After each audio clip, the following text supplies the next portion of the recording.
नमस्कार दोस्तों, आप सभी का फिर से एक नई वीडियो में हार्दिक स्वागत है। महाभारत एक ऐसा युद्ध था जिसने पूरे आर्यावर्त को जलाकर राख कर दिया था। लेकिन क्या आपने कभी सोचा है कि इसकी असली शुरुआत कहां से हुई? क्या द्रौपदी का चीरहरण ही कारण था या शकुनी का षड्यंत्र? नहीं, इसकी नींव उस दिन रखी गई थी जब एक माँ ने अपने पुत्र के लिए सिंहासन मांगा और एक पुत्र ने उस माँ के लिए जीवन भर विवाह न करने की भीषण प्रतिज्ञा ले ली। वो माँ कौन थी और वो प्रतिज्ञा क्यों ले गई थी और कैसे ये मौन संकल्प आगे चलकर महाभारत के महासंग्राम में बदल गया? तो आइए जानते हैं वो रहस्य क्या है जो कभी गहराई से बताया नहीं गया। हस्तिनापुर के राजमहल में उस दिन एक अजीब सी खामोशी थी, जैसे कोई तूफान उठने से पहले की हवा थमी हो।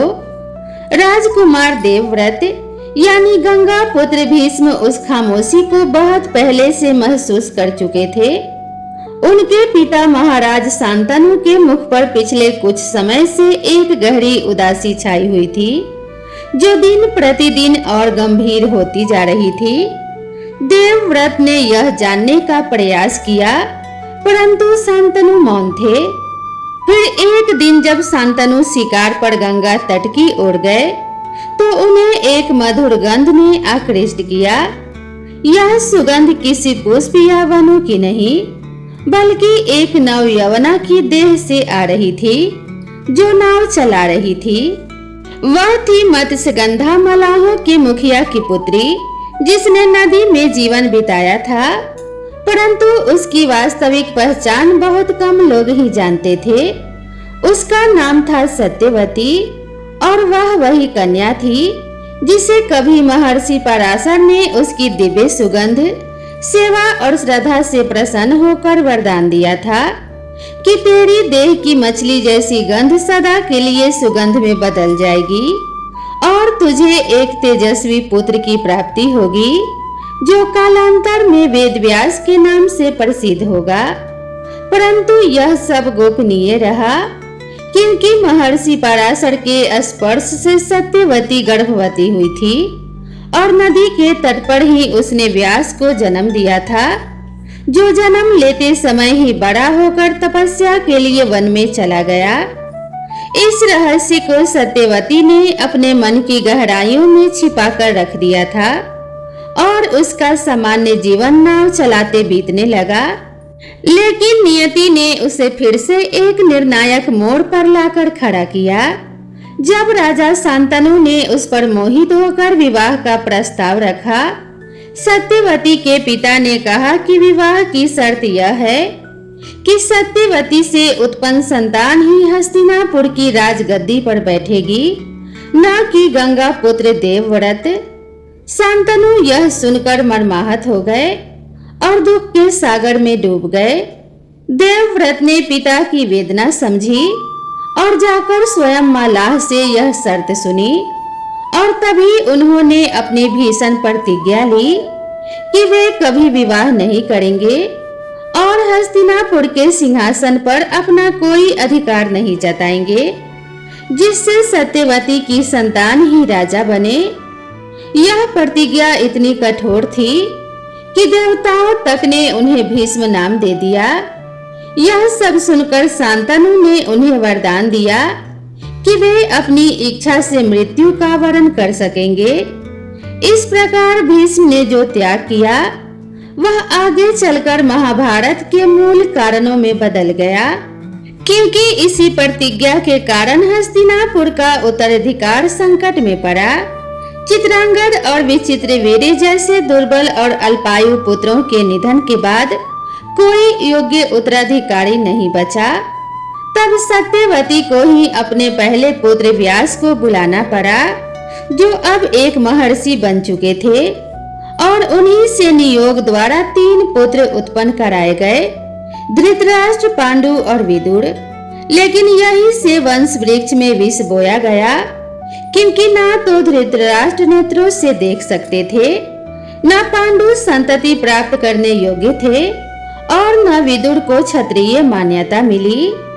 इस वंशज संकट ने भविष्य में कुरु वंश को युद्ध की ओर ढकेला और यही वह मूल बिंदु था जहां से महाभारत की चिंगारी फूटी। इसीलिए कहा जाता है कि भीष्म की प्रतिज्ञा जो उनकी सौतेली मां सत्यवती के कारण ली गई थी, वही आगे चलकर कौरवों और पांडवों के उस महासंग्राम का बीज बनी, जिसमें धर्म और अधर्म की सीमाएं तक धुंधली पड़ गई। सत्यवती अब हस्तिनापुर की महारानी बन चुकी थी। वह मल्लाह की झोपड़ी से निकलकर उस महल में आ बैठी थी जहां कभी गंगा देवी वास करती थी, किंतु यह स्थान केवल भव्यता का प्रतीक नहीं था। यह वह सिंहासन था जो चुपचाप कुरुवंश की गति और विनाश का निर्धारण कर रहा था। सत्यवती का मन भीतर से अशांत था। एक ओर उन्हें यह संतोष था कि उनकी कोख से उत्पन्न संतानें अब राजवंश की विरासत बनेंगी, परंतु दूसरी ओर वह जानती थी कि इस महल में वे कभी वह सम्मान नहीं पा सकेंगी जो कि देवी गंगा को मिला था, क्योंकि देवव्रत यानी भीष्म का तेज त्याग और धैर्य ऐसा था कि सारा दरबार उन्हें ही उत्तराधिकारी मानता था। भले ही उन्होंने प्रतिज्ञा कर दी हो, फिर भी सत्यवती के भीतर एक भय पलने लगा था कि कहीं भविष्य में कोई संकट भीष्म को दोबारा सिंहासन की ओर ना मोड़ दे।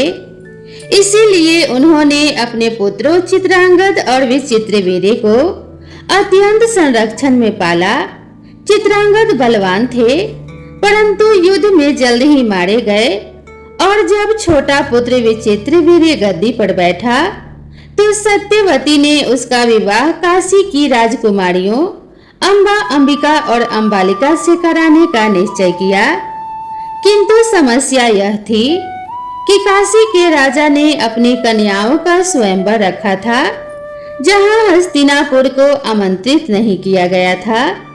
तब सत्यवती ने भले ही प्रत्यक्ष रूप से कुछ ना कहा हो, लेकिन उनका संकेत भीष्म की ओर गया और भीष्म अपने सौतेले भाइयों के लिए स्वयं काशी जाकर तीनों कन्याओं का हरण करके ले आए।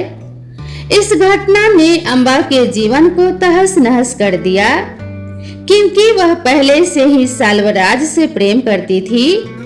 लेकिन भीष्म द्वारा लाए जाने पर ना तो साल्वराज ने उसे अपनाया और ना ही भीष्म ने विवाह किया, क्योंकि वे तो पहले से ही प्रतिज्ञाबद्ध थे। और इस अपमान से आहत होकर अंबा ने जीवन भर भटकने के बाद अग्नि में प्रवेश कर आत्महत्या की और फिर जन्म लेकर शिखंडी के रूप में वापस आई। यही वह घटना थी जो आगे चलकर भीष्म के पतन का कारण बनी। लेकिन इस सारे क्रम में सत्यवती एक मौन योजनाकार की भांति खड़ी थी। वह केवल अपने पुत्र विचित्रवीर्य के विवाह और वंश वृद्धि को लेकर चिंतित थी, किंतु दुर्भाग्यवश विचित्रवीर्य अल्पायु निकले और संतानहीन ही मृत्यु को प्राप्त हुए। अब कुरुवंश में कोई उत्तराधिकारी नहीं बचा था। भीष्म अपनी प्रतिज्ञा के कारण पीछे हटे हुए थे। तब सत्यवती को याद आया अपना वह पुत्र जिसे वे जीवन के प्रारंभ में जन्म देकर नदी के तट पर छोड़ चुकी थी। वेद व्यास जिनकी उत्पत्ति स्वयं महर्षि पराशर से हुई थी। सत्यवती ने उन्हें गुप्त रूप से बुलाया और उन्हें नियोग के लिए तैयार किया। नियोग वह परंपरा थी जिसमें किसी ब्राह्मण या ऋषि को पुत्रहीन विधवाओं के गर्भाधान हेतु बुलाया जाता था। सत्यवती ने अपने पुत्र व्यास को आदेश दिया कि वह अंबिका और अंबालिका के गर्भ से संतान उत्पन्न करे, ताकि कुरुवंश का भविष्य सुरक्षित हो सके। परंतु नियोग की यह प्रक्रिया इतनी सहज नहीं थी। व्यास का तेज, उनका विकराल रूप और तपस्वी जीवन इन कन्याओं के लिए भयावह अनुभव बन गया। अंबिका की आंखें भय से बंद हो गई, जिससे धृतराष्ट्र अंधे पैदा हुए। अंबालिका पीली पड़ गई, जिससे पांडु अत्यंत दुर्बल और रोगग्रस्त हुए। और जब एक दासी को नियोग हेतु प्रस्तुत किया गया, तब विदुर का जन्म हुआ, जो अत्यंत बुद्धिमान और नीति पारंगत तो थे ही, लेकिन राजवंश के उत्तराधिकारी नहीं माने गए, क्योंकि वे दासी के पुत्र थे। इस प्रकार भले ही कुरुवंश में संतानें उत्पन्न हो गई, परंतु उनमें कोई भी पूर्णता का प्रतीक नहीं था। यही वह क्षण था जब सत्यवती को यह भान हुआ कि सिंहासन की लालसा ने जो बीज बोए हैं, वे अब विषफल बनकर सामने आ रहे हैं। उनके पुत्र चित्रांगद और विचित्र वीर्य तो संसार छोड़ चुके थे, और अब जो वंशज शेष थे, वे किसी न किसी दोष से ग्रसित थे। परंतु अब भी कुछ बदलना संभव नहीं था, क्योंकि भीष्म अपनी प्रतिज्ञा के कारण अब भी मौन थे, और हस्तिनापुर की नींव अब संतुलन की नहीं, बल्कि आधे अधूरे पुरुषों की आश्रित हो चुकी थी। इसी अधूरेपन से जन्मा वह संघर्ष, जो आगे चलकर कौरवों पांडवों के रूप में फूटा और फिर महाभारत के युद्ध की ओर बढ़ा। परंतु इन सब के मूल में एक स्त्री का संकल्प, एक पुत्र की प्रतिज्ञा और एक अनकहा भय छिपा था, जिसे कोई उस समय समझ नहीं पाया। सत्यवती ने हस्तिनापुर को वंश तो दिया, पर वह वंश कभी एकजुट न हो सका। वेद व्यास द्वारा नियोग से उत्पन्न 3 संतानों धृतराष्ट्र, पांडु और विदुर के जन्म के बाद भले ही हस्तिनापुर में उत्तराधिकारी संकट हल होता दिखा, परंतु उसकी जड़ में जो त्रुटियां थी, वह अब धीरे धीरे वट वृक्ष का रूप लेने लगी। सत्यवती का मुख भले ही शांत दिखाई देता था, पर उसकी आंखों में एक ऐसा असंतोष ठहर गया था, जिसे वह शब्द नहीं दे सकी। उन्हें विश्वास था कि उनके पुत्र व्यास के कारण जो संतानें उत्पन्न हुई हैं, वे हस्तिनापुर को स्थिरता अवश्य देंगी, परंतु नियति ने उन्हें भी भरपूर त्रुटियों के साथ भेजा था। धृतराष्ट्र जन्म से अंधे थे, और वही अंधकार उनके शासन में उतर आया, जबकि पांडु अत्यंत योग्य और युद्ध कुशल होते हुए भी एक अभिशाप के कारण स्त्री के साथ संबंध बनाते ही मृत्यु को प्राप्त होने के भय में हमेशा जीते रहे। और तीसरे विदुर, जो सबसे विवेकी, सबसे धर्मज्ञ और सबसे दूरदर्शी थे, उन्हें ही गद्दी का अधिकारी नहीं माना गया, क्योंकि वे दासी के पुत्र थे। यही वो त्रिकोण था जहां से कुरुवंश की दिशा उलझने लगी।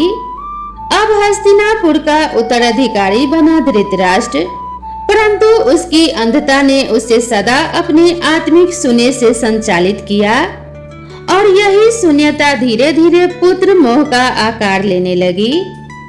उस समय भले ही हस्तिनापुर में उत्सव का वातावरण था, क्योंकि दोनों राजकुमारों पांडु और धृतराष्ट्र का विवाह हो चुका था, परंतु यह उत्सव उस लपट की तरह था जो बाहर से चटकीली थी, लेकिन भीतर राख की तरह सुलग रही थी।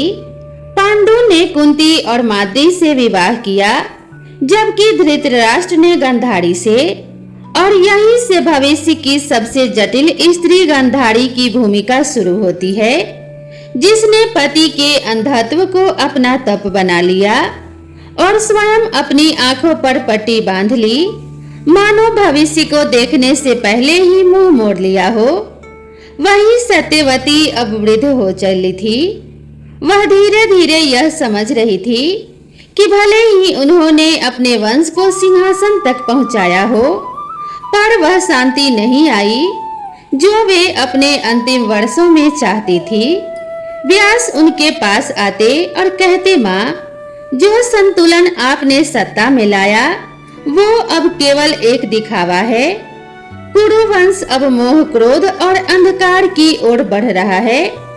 सत्यवती जब यह सुनती तो मौन रह जाती, परंतु एक दिन उन्होंने व्यास से कहा, पुत्र, मुझे अब यह स्पष्ट हो गया है कि जब मैंने मलाह की नाव से उतरकर महल की सीढ़ियां चढ़ी, तभी मेरा भाग्य और यह वंश दोनों अपनी सहज गति से भटक गए। गंगा ने जो पुत्र दिया वह त्याग का प्रतीक बन गया, और मैंने जो वंश दिया वह सत्ता का।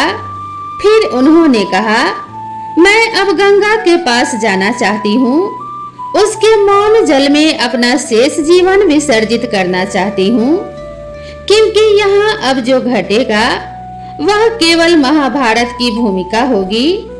यह सुनकर व्यास की आंखें नम हो गई।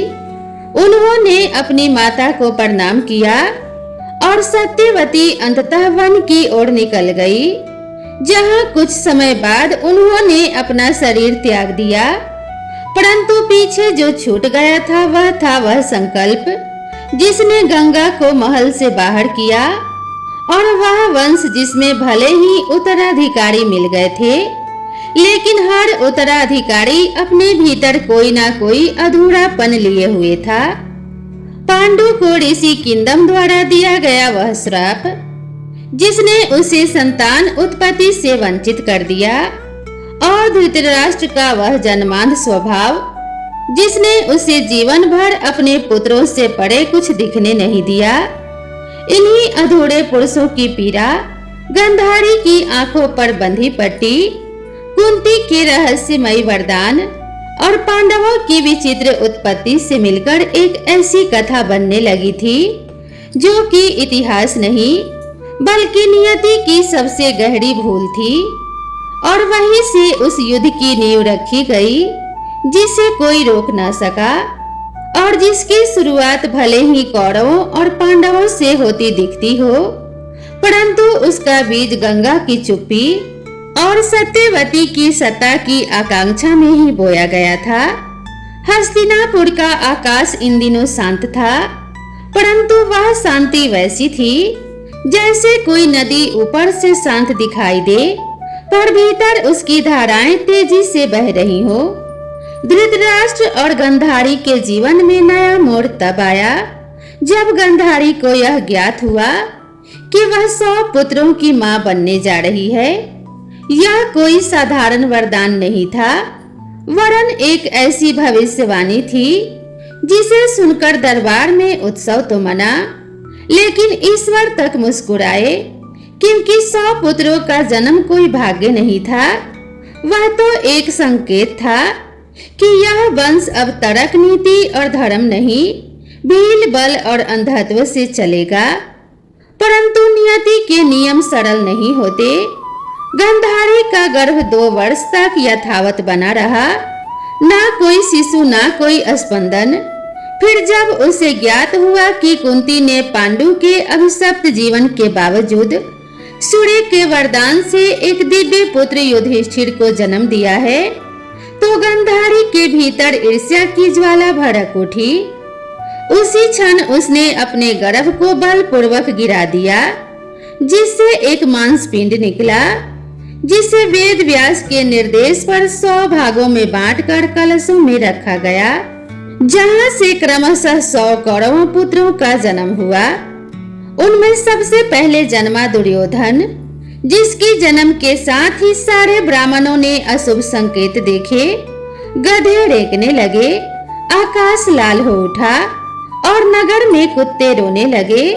परंतु धृतराष्ट्र ने मोहवश उसे त्यागने से इनकार कर दिया। व्यास विदुर सभी ने चेताया कि यह पुत्र कुल का विनाशक बनेगा, परंतु पुत्र मोह धृतराष्ट्र की आंखों से कहीं अधिक गहरा था, और यही वह अंधत्व था जो आगे चलकर न्याय और अन्याय में भेद न कर सका। वहीं दूसरी ओर पांडु ने वन में रहते हुए कुंती से वरदान द्वारा युधिष्ठिर, भीम और अर्जुन को प्राप्त किया, और माद्री ने अश्विनी कुमारों के वर से नकुल और सहदेव को जन्म दिया।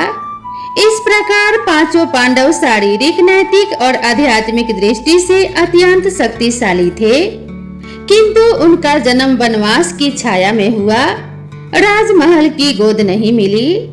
और वहीं कौरवों का बचपन महलों में विलास और अहंकार में पला। दुर्योधन ने बचपन से ही देखा कि भीम उससे बल में अधिक है, अर्जुन उसकी प्रशंसा से बड़ा है। युधिष्ठिर को सब धर्मराज कहते हैं। यह तुलना धीरे धीरे द्वेष में बदल गई और फिर यह द्वेष आगे चलकर एक षड्यंत्र बन गया।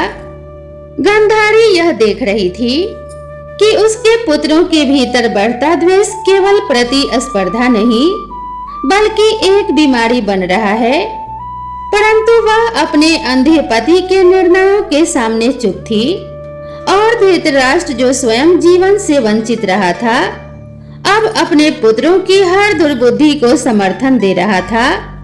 भीष्म जो हस्तिनापुर के सबसे प्रबुद्ध और शक्तिशाली थे, वे अपने व्रत और प्रतिज्ञा में ऐसे बंधे थे कि केवल शांति की बात करते रहे, पर समय अब शांति की नहीं तूफान की मांग कर रहा था।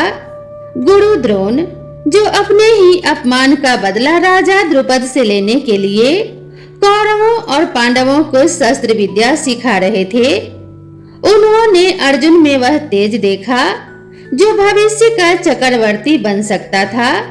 पर दुर्योधन को यह बात स्वीकार न थी और तभी उसने अपनी मित्रता से कर्ण को गले लगाकर उस राजनीति को जन्म दिया जो उसके जीवन की सबसे बड़ी चाल थी, क्योंकि कर्ण सूर्य पुत्र होते हुए भी सूत पुत्र के रूप में पहचाना जाता था। उसे उसकी मां कुंती ने जन्म लेते ही नदी में बहा दिया था और अब वह दुर्योधन के संरक्षण में अर्जुन का शत्रु बन गया। इस पूरे घटनाक्रम को दूर से देख रहे थे वेदव्यास, जो अब तक हस्तिनापुर के लिए केवल एक ऋषि नहीं अपूर्व भविष्य दृष्टा बन चुके थे। उन्होंने भांप लिया था कि यह सब अब एक ऐसे युद्ध की ओर बढ़ रहा है जहां केवल अस्त्र नहीं आत्माएं भी घायल होंगी। वह सत्यवती की दूरदर्शिता का अंत देख चुके थे, गंगा के मौन त्याग की कीमत समझ चुके थे और अब कुरु वंश को अपने ही भूलों की आग में जलते हुए देखने के लिए विवश थे। और इसी अग्नि से उठी थी वह चिंगारी जो अब हस्तिनापुर के राजमहल से बाहर निकलकर युद्ध के मैदान की दिशा में बहने लगी थी। हस्तिनापुर के राजप्रसाद में अब केवल गूंजते थे शंख और मंत्र नहीं, बल्कि ईर्ष्या, षड्यंत्र और भय की धीमी धीमी सांसें सुनाई देने लगी थी। भीष्म जो अब वृद्ध हो चुके थे, अपने व्रत की सीमा में रहकर हस्तिनापुर को बांधने का प्रयास कर रहे थे, पर भीतर ही भीतर हर संबंध की गांठ ढीली पड़ने लगी थी। गुरुकुल में शिक्षा समाप्त होने के पश्चात जब कौरवों और पांडव हस्तिनापुर लौटे, तो दुर्योधन के भीतर अर्जुन और भीम को लेकर वह ईर्ष्या पूरी तरह विष में बदल चुकी थी। भीम के बल, अर्जुन के धनुर्विद्या कौशल और युधिष्ठिर की धर्म प्रियता ने उसके भीतर कुंठा को जन्म दिया। और तभी गुरु द्रोण ने एक प्रतियोगिता रखवाई, जिसमें अर्जुन के समक्ष जब कर्ण खड़ा हुआ तो सारा राज दरबार स्तब्ध रह गया। उसकी वीरता, उसकी समान धनुर्विद्या और उसके चेहरे पर सूर्य का तेज ऐसा था कि सबने समझ लिया कि अर्जुन को अब चुनौती मिल चुकी है। किंतु जब कर्ण से उसका कुल पूछा गया और वह सूत पुत्र निकला, तब अर्जुन और द्रुपद ने उसका अपमान किया। पर दुर्योधन ने वह राजनीति साधी जिसकी चपेट में आने से भविष्य भी न बच सका। उसने कर्ण को अंग देश का राजा बनाकर उसे गले लगाया और यह कहकर उसकी आत्मा को जीत लिया कि जन्म से नहीं कर्म से योद्धा बनते हैं। यही वह क्षण था जब अर्जुन के भीतर कर्ण के लिए गर्व के साथ साथ एक गहरी प्रतिद्वंदिता ने जन्म लिया और कर्ण के हृदय में यह पीड़ा बैठ गई कि उसे अपनी मां के बिना जन्म, कुल और पहचान के अभाव में जीना है। वहीं दूसरी ओर द्रुपद से अपने अपमान का प्रतिशोध लेने के लिए गुरु द्रोण ने पांडवों को विशेष रूप से प्रशिक्षित किया और अर्जुन को दिव्यास्त्रों की विद्या दिलवाई। पांडवों की लोकप्रियता दिन प्रतिदिन बढ़ने लगी। जनता उन्हें नायक की तरह देखने लगी और युधिष्ठिर को भावी सम्राट मानने लगी।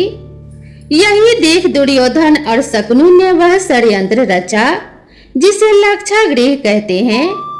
उन्होंने एक महल बनवाया जो घी, तेल और लकड़ी से बना था और उन्हें वारणावत भेजने की योजना बनाई, जहां रात्रि में उसे जलाकर पांडवों को भस्म कर देना था। परंतु विदुर की दूरदृष्टि से पांडव यह भांप गए और वे सुरंग बनाकर बच निकले। पर पूरे राज्य में उनकी मृत्यु की खबर आग की तरह फैल गई और दुर्योधन ने स्वयं को उत्तराधिकारी घोषित कर दिया। परंतु नियति को कुछ और ही मंजूर था। पांडव इस समय तक अज्ञातवास में चले गए और वहीं वन में रहते हुए उन्होंने द्रौपदी का स्वयंवर देखा, जहां अर्जुन ने मछली की आंख में बाण मारकर द्रौपदी को जीत लिया। किंतु घर लौटकर जब उन्होंने कहा कि माता, हमें कुछ प्राप्त हुआ है, तो माता कुंती बिना देखे यह कह देती हैं कि पांचों आपस में मिलकर बांट लो। और इसी वचन को धर्म मानकर द्रौपदी को पांचों पांडवों की पत्नी बना दिया गया। इस निर्णय ने उस स्त्री को जीवन भर के लिए केवल पत्नी नहीं, बल्कि न्याय की प्रतीक, पीड़ा की मूर्ति और भविष्य की सबसे बड़ी प्रेरक शक्ति बना दिया। बाद में जब पांडव हस्तिनापुर लौटे तो जनता के आग्रह पर धृतराष्ट्र ने आधा राज्य खांडवप्रस्थ उन्हें दे दिया, जहां इंद्रप्रस्थ की स्थापना हुई और पांडवों ने एक स्वप्निल नगरी खड़ी कर दी। परंतु यहीं से महाभारत की आखिरी निर्णायक कड़ी जुड़ी, क्योंकि इस वैभव और समृद्धि को देख दुर्योधन की ईर्ष्या अब हिंसा का रूप लेने लगी थी। और तब शकुनी ने अंतिम चाल चली, जुए की सभा, जहां धर्मराज युधिष्ठिर को आमंत्रित किया गया। धर्म और मर्यादा के वशीभूत युधिष्ठिर ने चुनौती को स्वीकार कर लिया और तब जो कुछ भी हुआ उसने हस्तिनापुर को अंधकार में धकेल दिया। युधिष्ठिर ने राज्य, धन, भाई, स्वयं को और अंत में द्रौपदी तक को हार दिया। और जब द्रौपदी को सभा में घसीट कर लाया गया और उसका चीरहरण हुआ, तो वह केवल स्त्री का अपमान नहीं था, वह धर्म का, संस्कृति का और स्वयं समय का अपमान भी था।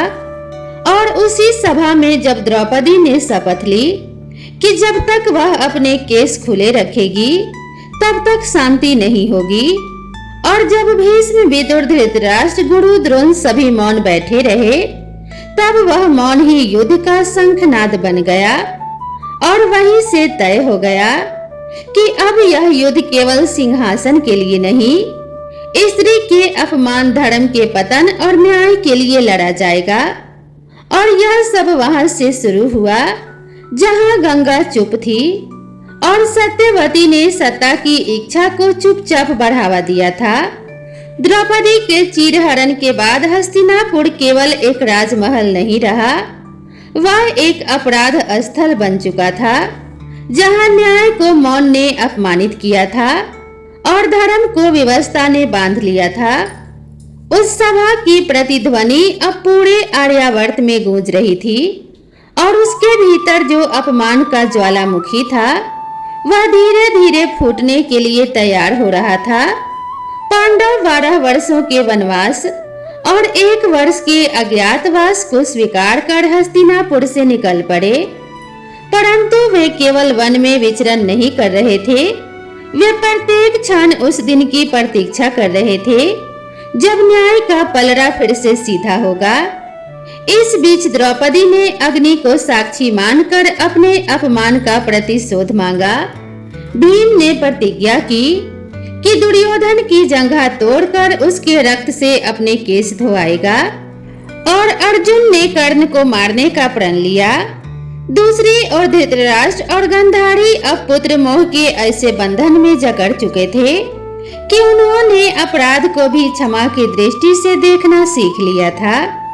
दुर्योधन अब हस्तिनापुर के सिंहासन पर बैठा था, लेकिन वह एक शासक नहीं, एक अपराजित अहंकार बन चुका था, जिसे शकुनी के षड्यंत्रों ने अंधा कर दिया था। इसी समय कृष्ण ने हस्तिनापुर की ओर अपने कदम बढ़ाए। वे युद्ध नहीं शांति लेकर आए थे। वे पांडवों की ओर से एक अंतिम प्रयास करना चाहते थे कि बिना रक्तपात के धर्म की प्रतिष्ठा हो जाए। उन्होंने धृतराष्ट्र से कहा कि यदि आप केवल 5 गांव दे दे तो पांडव युद्ध से पीछे हट जाएंगे। परंतु दुर्योधन ने वह वाक्य कहा जो इतिहास का सबसे क्रूर सत्य बन गया कि सुई की नोक के बराबर भूमि भी नहीं दूंगा। उस क्षण श्री कृष्ण ने सभा के बीच में अपने विराट रूप का दर्शन कराया और कहा कि अब निर्णय हो चुका है, युद्ध निश्चित है। कुरुक्षेत्र की भूमि अब केवल धरती नहीं, देवताओं की साक्षात यज्ञ भूमि बनने जा रही है, जहां हर शस्त्र धर्म का न्याय करेगा और हर बाण एक नीति का वचन होगा। इसके बाद महाभारत का सबसे बड़ा संगठन आरंभ हुआ। सभी राज्यों ने पक्ष चुना, कुछ पांडवों के साथ कुछ कौरवों के साथ। श्री कृष्ण अर्जुन के सारथी बने, जबकि कर्ण को दुर्योधन ने अपना सबसे प्रिय सेनापति बनाया।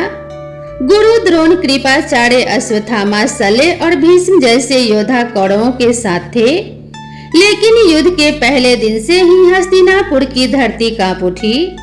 जब भीष्म ने अर्जुन के बाणों को सहा और फिर भी उसे साप न दिया, जब कर्ण को उसकी सूत पुत्र की पहचान ने बार बार अपमानित किया, जब भीम ने एक एक करके दुर्योधन के भाइयों को धूल चटाई और जब अर्जुन ने भीष्म को सरसैया पर लिटाकर उनकी प्रतिज्ञा को विराम दिया, तब उस रणभूमि में केवल रक्त नहीं बहा, वह तो उन प्रतिज्ञाओं, अपमानों और उन चुप मौनों का परिणाम था जो हस्तिनापुर के राज दरबार में वर्षों पहले बोए गए थे। वहीं श्री कृष्ण युद्ध भूमि में सारथी के रूप में थे, परंतु उनके बिना युद्ध की दिशा तय नहीं हो सकती थी। उन्होंने अर्जुन को गीता सुनाई, वह उपदेश जो केवल युद्ध का घोष नहीं, आत्मा की मुक्ति का मार्ग बन गया। वही कर्ण जो जीवन भर सत्य और त्याग में जिया, जब अपने अंतिम समय में मां कुंती का सत्य जानता है कि वह उसी की संतान है, तब उसके हृदय में जो द्वंद्व होता है वह महाभारत का सबसे बड़ा मानवीय क्षण बन जाता है। और अंततः जब पांडव जीत जाते हैं तो वह केवल विजय नहीं होती, वह शून्यता होती है, क्योंकि उनके अपने सभी प्रियजन, गुरु, भाई, पुत्र उस युद्ध में मिट चुके होते हैं। तब श्री कृष्ण कहते हैं कि यह धर्म युद्ध था, परंतु इसमें सबसे बड़ा पराजित अहंकार हुआ है और सबसे बड़ा विजेता कर्तव्य। इस पूरे युद्ध के जड़ में जो एक चुप रह गई स्त्री थी गंगा, और जो एक निर्णायक बनी सत्यवती, उनके निर्णय, उनके मौन और उनके संकल्पों ने एक ऐसा चक्र रच दिया था जिसे स्वयं समय भी रोक नहीं सका। और तभी यह कथा केवल एक युद्ध नहीं, एक चेतावनी बन गई कि जब धर्म मौन होता है और मोह बोलता है, तब युद्ध अनिवार्य हो जाता है। कुरुक्षेत्र की धरती अब शांत थी। जहाँ कभी रथों के पहिए गूंजते थे, वहाँ अब केवल मृतदेहों का मौन पसरा था।